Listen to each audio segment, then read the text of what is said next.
Гала района туристцәа рзахархарҭа ҿыцны иаатижьҭеи рацәак ӡӡом, ақалақь уанналало Гала ушыҟоу зырдыруа адырга ыҟазароуп.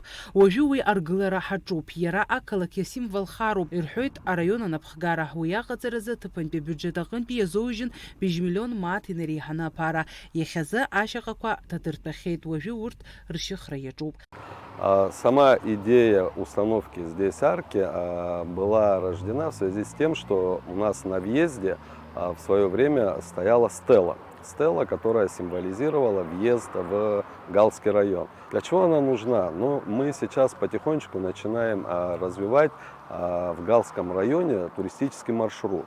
Вот, поэтому мы планируем, что эта въездная арка, она сама по себе будет очень красивой и станет неким таким символом, может быть, Галского района, вот, и некой достопримечательностью. Но и при этом, когда и туристы, и люди вообще, жители Абхазии, и гости Абхазии, которые первый раз посетят Галский район, будут понимать, что они заезжают именно в наш прекрасный Галский район. Стоимость данной арки 7 миллионов 796 тысяч.